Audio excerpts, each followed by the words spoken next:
হযরত ইব্রাহিম আলাইহিস সালাম কোরআনে বর্ণিত ২৫ জন নবী রাসূলের মধ্যে অন্যতম একজন নবী ও রাসূল। ওনাকে বলা হয় আবুল আম্বিয়া অর্থাৎ নবীদের পিতা। ইব্রাহিম আলাইহিস সালামের বংশে সবচেয়ে বেশি নবী এসেছিলেন এবং ওনাকে ইসলাম, খ্রিস্ট ও ইয়াহুদি ধর্মে সম্মানের সাথে মানা হয়। আল্লাহর দেওয়া প্রত্যেকটি কঠিন পরীক্ষায় উত্তীর্ণ হয়ে তিনি এ সম্মানে আসীন হয়েছেন। তো আজকের ভিডিওতে ওনাকে নিয়ে নির্মিত কয়েকটি সিনেমা থেকে গুরুত্বপূর্ণ ঘটনা এক্সপ্লেন করব। আমি খুবই ক্ষুদ্র ও সামান্য মানুষ, যার পক্ষে এত বড় নবীর ঘটনা ব্যাখ্যা করা সম্ভব নয়।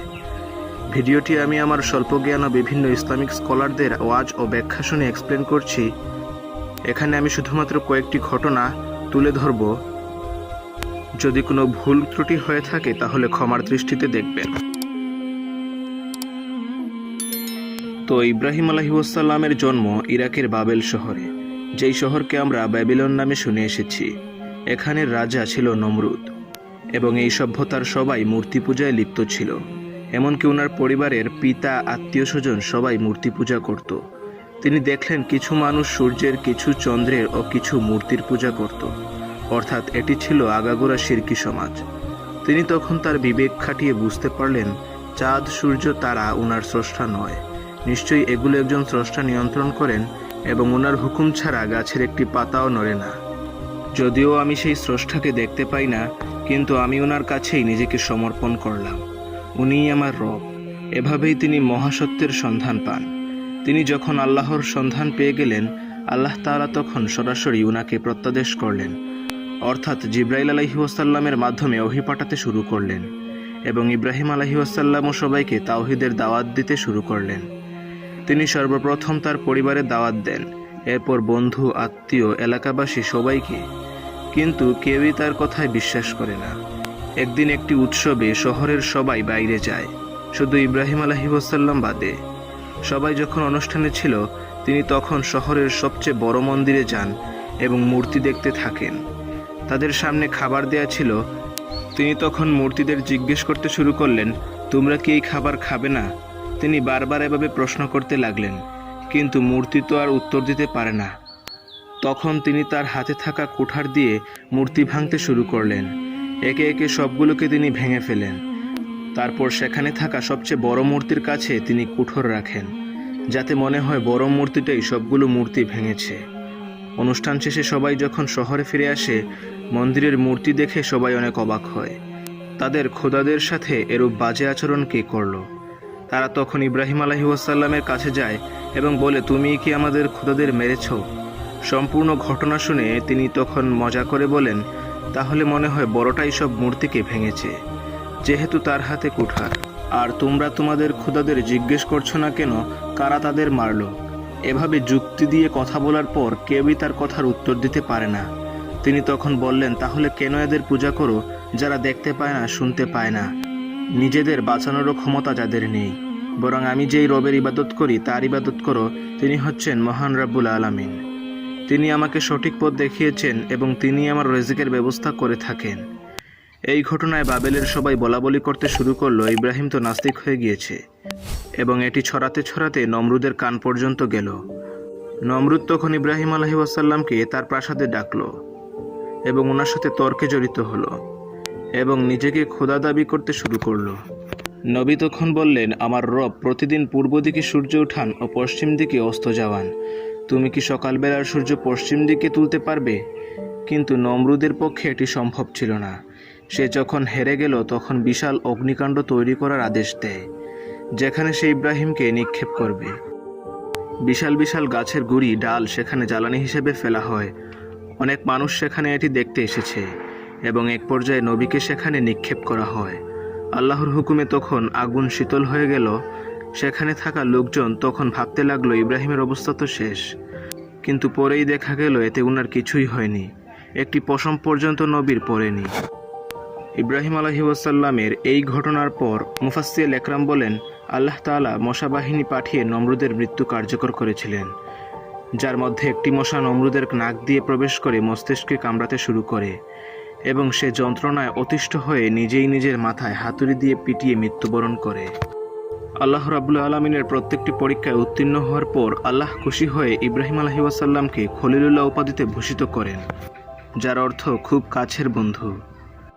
ইব্রাহিম আলাইহিস সালামের নামে কোরআনে সূরা বর্ণিত রয়েছে, সূরা ইব্রাহিম, এবং আমরা নামাজে সালাম ফেরানোর আগে দুরুদে ইব্রাহিম পড়ে থাকি।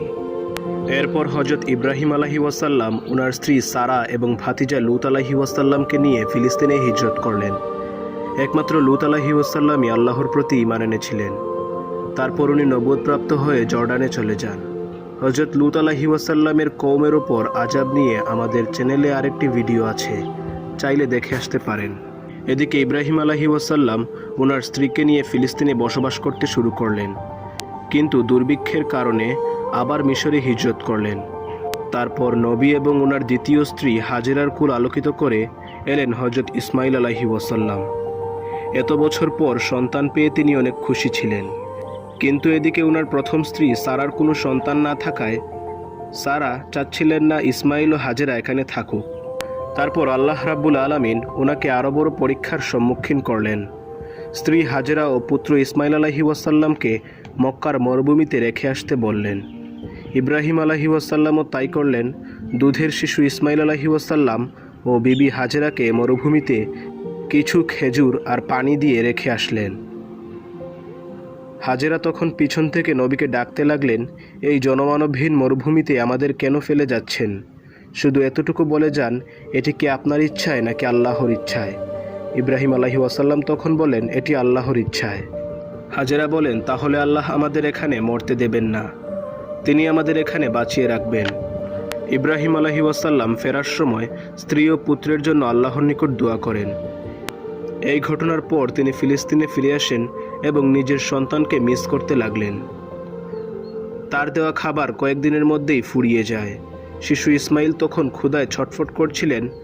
ওনার মা হাজেরা সামান্য পানির আশায় সাফা পাহাড়ে যান, কোনো কাফেলা দেখা যায় যদি, কিন্তু মক্কার এই মরুপ্রান্তরে কোথাও পানি নেই। তিনি এই পাহাড় থেকে নেমে পাশের মারোয়া পাহাড়ে যান, ওইখানেও পানি না পেয়ে আবার সাফায়, এভাবে 2 পাহাড়ে 7 বার ছোটাছুটি করেন। আল্লাহ তাআলা এটি পছন্দ করেছিলেন, তাই তিনি সমস্ত হাজিদের জন্য এটি ওয়াজিব করে দিয়েছেন। তারপর তিনি শিশু ইসমাইলের কাছে আসেন। আল্লাহ সেখানে পানির ব্যবস্থা করে দিয়েছেন। সেখান থেকে পানি পান করে মা ছেলে দুজনেই তৃষ্ণা মেটান। আর এই পানির কূপটিই হচ্ছে জমজম কূপ। এই জমজম কূপের কারণেই পুরো মক্কা আবাদ হয় এবং বসতি গড়ে ওঠে।